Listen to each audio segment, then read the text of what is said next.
이 아침에 나눌 하나님의 말씀은 요한복음 7장 25절에서 31절까지 말씀입니다. 요한복음 7장 25절에서 31절까지 함께 말씀을 읽습니다. 예루살렘 사람 중에서 어떤 사람이 말하되 이는 그들이 죽이고자 하는 그 사람이 아니냐. 보라, 드러나게 말하되 그들이 아무 말도 아니하는도다. 당국자들은 이 사람을 참으로 그리스도인 줄 알았는가? 그러나 우리는 이 사람이 어디서 왔는지 아노라. 그리스도께서 오실 때에는 어디서 오시는지 아는 자가 없으리라 하는지라. 예수께서 성전에서 가르치시되 외쳐 이르시되 너희가 나를 알고 내가 어디서 온 것도 알거니와 내가 스스로 온 것이 아니니라. 나를 보내신 이는 참되시니 너희는 그를 알지 못하나 나는 아노니 이는 내가 그에게서 났고 그가 나를 보내셨음이라 하시니. 그들이 예수를 잡고자 하나 손을 대는 자가 없으니 이는 그의 때가 아직 이르지 아니하였음이로라. 무리 중에 많은 사람이 예수를 믿고 말하되 그리스도께서 오실지라도 그 행하실 표적이 이 사람이 행한 것보다 더 많으랴 하니. 아멘. 기도드리겠습니다. 하나님 아버지, 감사합니다. 이 아침에 저희들을 불러 주의 전에 모이게 하시고 예배로 하루를 열어주시니 감사합니다.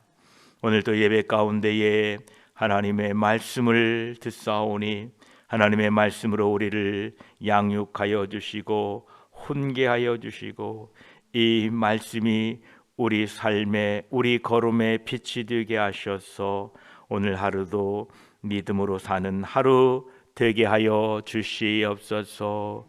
세상이 점점 어두워져 가고 주님 오실 때가 가까운 이때에 우리 모두 믿음의 등불을 밝히고 믿음으로 살아가는 우리 모두가 되게 하여 주시옵소서. 성령 하나님, 말씀 가운데에 예배 가운데에 함께 하여 주시옵소서. 우리 구주 예수 그리스도의 이름으로 기도드립니다. 아멘. 7장 25, 26절에 예루살렘 사람 중에 어떤 사람이 말하되 이는 그들이 죽이고자 하는 그 사람이 아니냐. 보라, 드러나게 말하되 그들이 아무 말도 아니하는도다. 당국자들은 이 사람을 참으로 그리스도인 줄 알았는가? 라고 말씀하십니다. 이 요한복음 7장에서는 각기 다른 부류의 사람들이 차례로 등장합니다.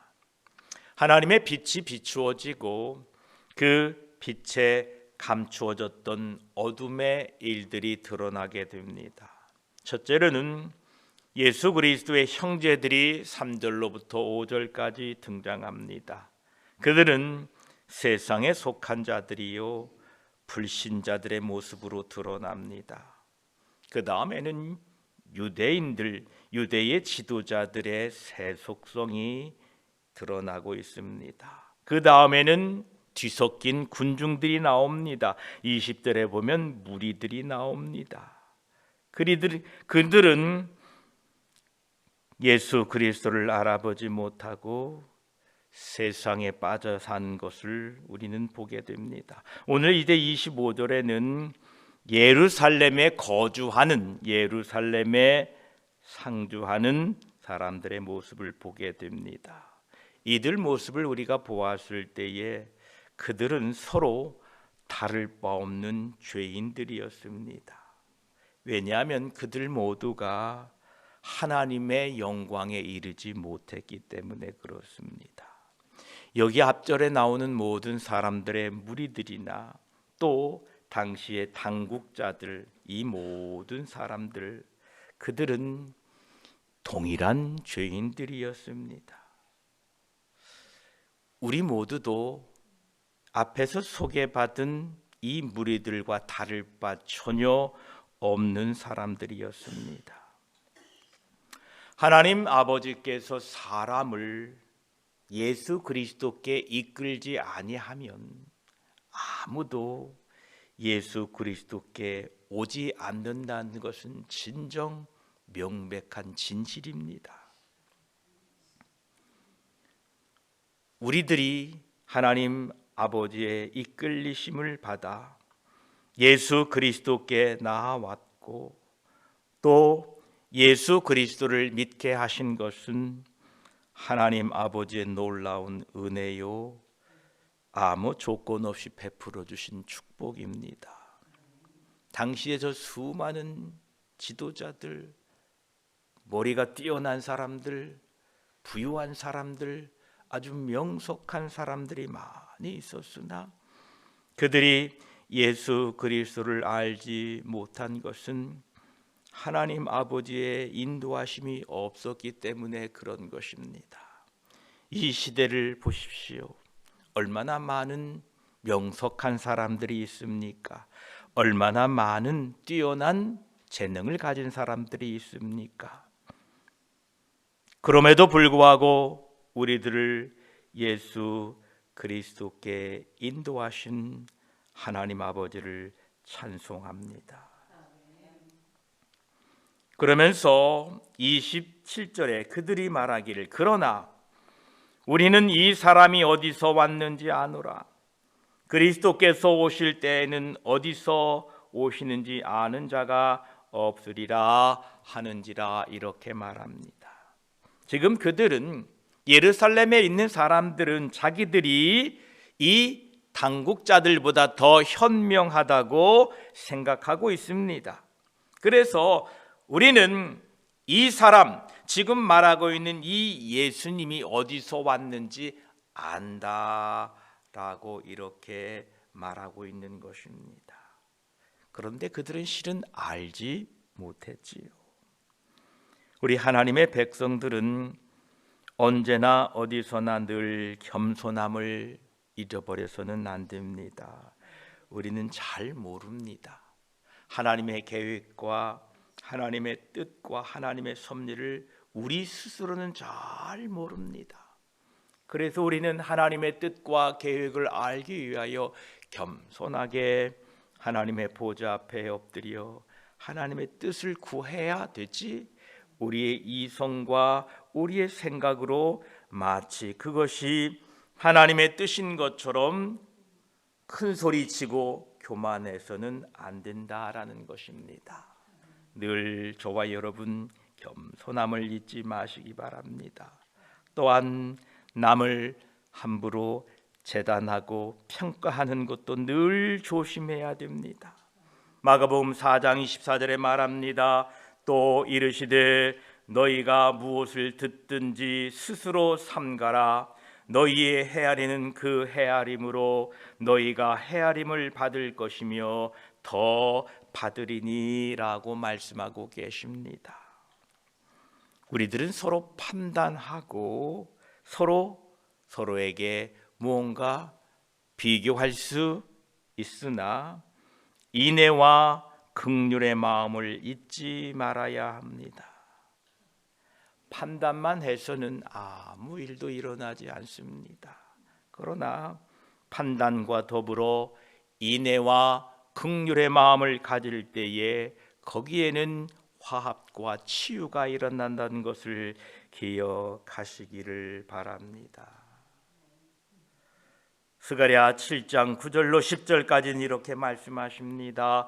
만군의 여호와가 이같이 말하여 이르시기를 너희는 진실한 재판을 행하며 서로 인애와 긍휼을 베풀며 과부와 고아와 나그네와 궁핍한 자를 압제하지 말며 서로 해하려고 마음을 도모하지 말라라고 말씀하고 계십니다.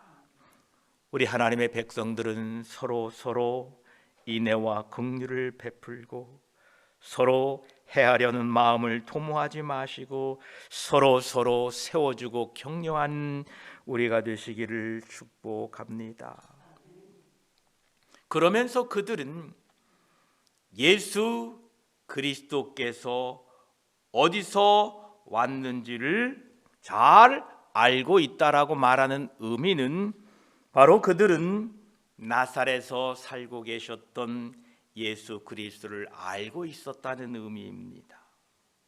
요셉이 그 부친이기 때문에 그들은 단지 예수 그리스도를 한 인간에 지나지 않음으로 확신했습니다. 그래서 우리가 안다라고 말씀하고 있고 27절 후반부에 보면 그리스도께서 오실 때에는 어디서 오는지 아는 자가 없으리라 라고 말한 이 반대의 말은 요한복음 7장 42절과 함께 살펴보아야 합니다.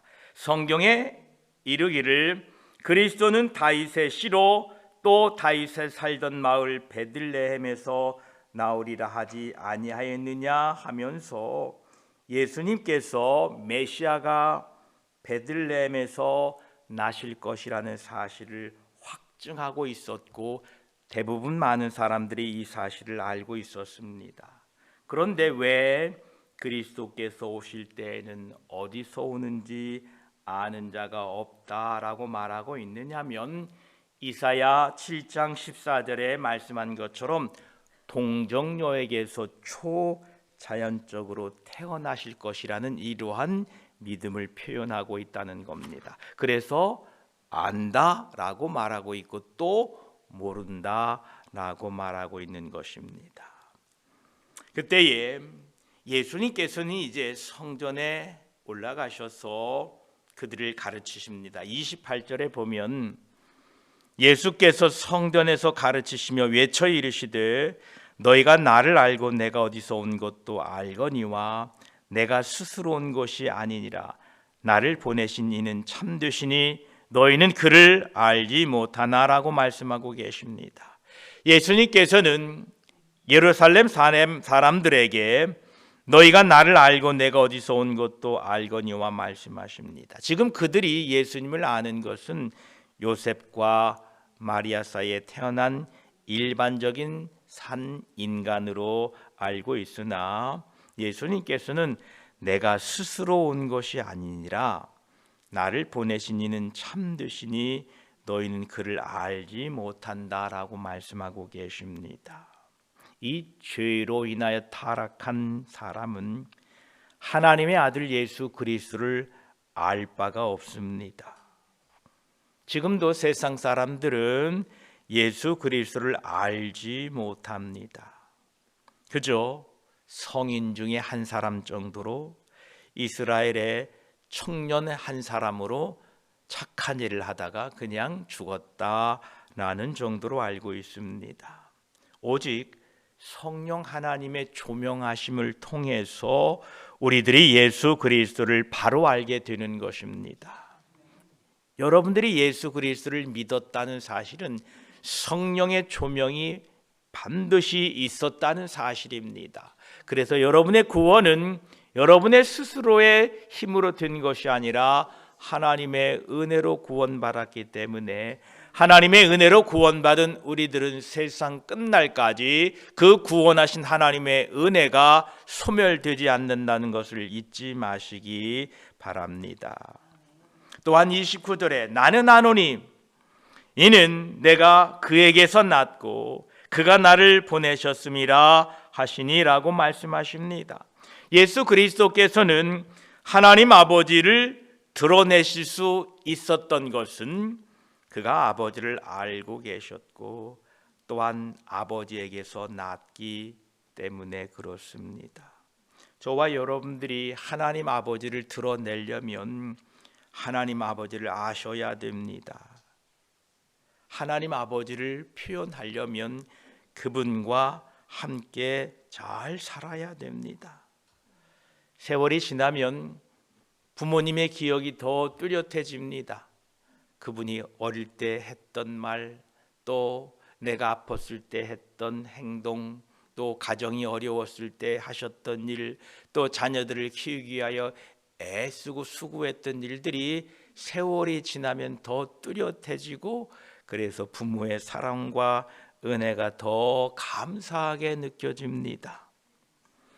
저와 여러분들이 하나님과 함께 그렇게 동행하고 그분과 함께 동거하게 되면 세월이 지나면 지날수록 그 하나님 아버지의 은혜와 사랑은 날마다 더 깊이 깨달아지고 느껴진다는 사실입니다. 저와 여러분 날마다 하나님 아버지와 잘 동거할 수 있는 지혜로운 자녀들이 되시기를 축복합니다. 하나님께서는 나는 아노니 이는 내가 아버지에게서 났고 아버지가 나를 보내셨음이라 라고 말했는데, 그 말을 들은 30절의 대중들의 마음은 그들이 예수를 잡고자 하나 손을 대는 자가 없으니 이는 그의 때가 아직 이르지 아니하였음이로라, 이렇게 말씀하십니다. 이 구절은 하나님의 백성된 우리에게 큰 위로가 되는 구절입니다. 우리가 여기에서 하나님께서 그의 원수들을 저지하시는 손길을 발견하게 됩니다. 그들은 예수 그리스도를 붙잡으려고 마음을 품었는데 그를 붙잡고자 하였으나 손을 대지 못했다라는 겁니다. 그들은 지금 예수 그리스도를 죽이려고 혈안이 되어서 예수 그리스도를 어떻게 하면 죽일까라고 모색하고 있는데, 그러나 위로부터 오는 보이지 않는 저주로 인하여 그들은 그렇게 할 수가 없었다는 것입니다. 지금도 세상 사람들은 알 수 없으나 하나님의 손길은 이 세상을 통치하십니다. 세상의 모든 일들이 하나님의 직접적인 통치 아래 있다는 것은 참으로 복되고 기쁜 일입니다.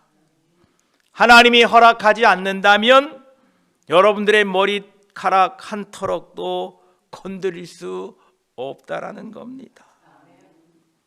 사울은 다윗에게 창을 던졌습니다. 그러나 창을 던지는 것과 그를 죽이는 것은 별개의 일이었습니다. 다니엘은 사자굴에 던져졌으나 그때는 그가 죽을 시기가 아니었습니다. 그래서 하나님의 사자가 그 사자의 입을 기적적으로 막아버렸습니다. 다니엘의 세 친구 하나냐, 미사엘, 아사랴는 불가마에 던져졌으나 하나님께서 보호하시는 그들에게는 불꽃도 아무 소용이 없었던 것입니다. 하나님의 정하신 때가 되기까지는 죽음의 그림자가 우리를 덮칠 수 없다는 것을 확신하는 것이야말로 우리의 특권인 바 하나님께 감사와 찬양을 드리며 살아야 됩니다. 하나님이 허락하지 않으면 죽을래야 죽을 수 없는 게 우리들입니다. 원수가 우리를 대적하여 우리 육체에 일격을 가할 수는 있겠으나, 그러나 욥의 생명을 단축시킬 수 없었던 것처럼 우리의 생명을 조금도 원수는 단축시킬 수가 없다는 것입니다. 무서운 전염병이 찾아올 수도 있습니다. 코비드-19이 그러했죠. 그러나 하나님께서 나로 하여금 감염되도록 고통을 허락하실 때까지는 나는 절대 감염되지 않는다라는 겁니다. 하나님의 뜻이 나로 하여금 병들거나 죽게 하지 아니하는 한 그 전에 연병이 아무리 거세고 주변에 많은 사람들이 그 병에 희생물이 되어 쓰러진다 할지라도 그것은 나를 해할 수가 없다라는 겁니다. 이게 하나님의 주권이고 하나님의 통치입니다. 그래서 저와 여러분들은 하나님의 주권과 통치를 믿고 이 세상을 믿음으로 살아가셔야 됩니다. 만약에 이것을 믿지 못하면 어떻게 겁나서 사십니까? 가시다가 땅이 푹 꺼져서 자동차가 그냥 곤두박질해서 죽으면 어떡할까? 지금 어떤 병이 유행한다는데 이 병이 갑자기 나에게 임해서 내가 죽으면 어떡할까? 여러분, 모든 때는 하나님의 손 안에 있음을 믿으시기 바랍니다. 그리고 그 하나님의 신실하심을 믿고 오늘도 당당하게 하루 살아가시기를 축복합니다. 31절에 보면 무리 중에 많은 사람이 예수를 믿고 말하되 그리스도께서 오실지라도 그 행하실 표적이 이 사람이 행한 것보다 많으랴 하니라고 말씀하십니다. 여기에서 많은 사람이 예수를 믿었다라고 기록했는데 이 믿었다라는 이 믿음은 구원에 이르는 믿음이라고 보기에는 어렵습니다. 왜냐하면 31절 중반부에 보니까 그리스도께서 오실지라도 그 행하실 표적이 이 사람의 행한 것보다 더 많으랴라고 기록한 것을 통해서 그들은 예수 그리스도를 메시아로 인정하지 않고 있음을 알게 됩니다. 당시 사람들을 생각해 보십시오. 그 중에는 오병이어의 기적을 체험한 분들도 계셨을 겁니다. 그 중에는 안식일에 병을 고쳤던 사람의 친척인 사람도 있었을 것입니다. 그들 중에는 주님의 놀라운 이적과 기적을 경험한 사람들도 있었을 것입니다. 그들이 예수님의 이적과 표적을 경험하고도 구원받지 못했는데 우리들을 생각해 보십시오. 예수님의 이적과 기적을 한 번도 보지 못했습니다. 물이 포도주로 변하는 것을 보았다면 얼마나 좋겠습니까? 내가 막 자랑하고 다닐 겁니다. 내가 그때 있었는데 예수님이 물을 변화시켜 포도주로 변하게 했다라고 자랑하고 다닐 텐데 그럴 분 아무도 없습니다. 그런데 그럼에도 불구하고 예수님의 표적과 이적은 보지 못했으나 우리는 예수 그리스도를 믿게 되었고 그분을 알게 되었고 그분이 나의 구세주이신 것을 믿게 되었습니다. 이것이 하나님의 은혜요 하나님의 사랑이란 것을 기억하시고 이 눈에는 아무 증거 아니 보여도 오직 믿음만을 가지고도 우리 주 예수 그리스도를 믿음으로 오늘 하루 굳게 의지하고 살아가는 하루 되시기를 축복합니다. 기도드리겠습니다. 하나님 아버지, 요한복음 7장에는 많은 사람들이 나옵니다. 예수님의 형제들도 나오고 군중들도 나오고 유대인들도 나오고 예루살렘에 거주하는 사람들도 나옵니다. 그 많은 무리들이 예수 그리스도를 알지 못했습니다. 왜냐하면 하나님께서 이끌지 아니하시면 아무도 예수 그리스도께 나올 수 없고 하나님의 이끌지 아니하시면 누구도 예수 그리스도를 믿을 수 없기 때문에 그러합니다. 죄인된 우리들을 예수 그리스도께 이끄셔서 참 구주를 만나게 하시고 믿게 하시니 감사합니다. 그들은 예수 그리스도를 요셉과 마리아의 아들로 알았습니다. 왜냐하면 죄인된 우리들이 예수 그리스도를 발견할 수는 없습니다. 오직 성령의 조명하심을 통하여 예수 그리스도를 알게 되는데 우리에게 성령의 빛을 조명해 주셔서 예수 그리스도를 알게 하시고 믿게 하시니 감사합니다. 그들은 예수 그리스도를 알지 못하고 죽이려고 했습니다. 그러나 예수를 잡고자 하나 손을 대는 자가 없으니 이는 그의 때가 아직 이르지 아니하였음이라 라고 말씀하셨습니다. 감사합니다. 세상의 모든 때와 사건과 시간은 하나님의 손에 있음을 믿습니다. 우리의 인생의 앞길을 알 수 없습니다. 그러나 우리의 인생의 모든 때와 시간을 하나님이 주관하고 계심을 믿습니다. 하나님의 손에서 우리를 빼앗을 자 아무도 없습니다. 오직 하나님을 신뢰하고 나아갈 수 있도록 도와주시옵소서. 오늘도 하나님의 그 크신 은혜와 사랑을 힘입어 이 한날 믿음으로 살도록 도와주시옵소서. 우리 구주 예수 그리스도의 이름으로 기도드립니다. 아멘.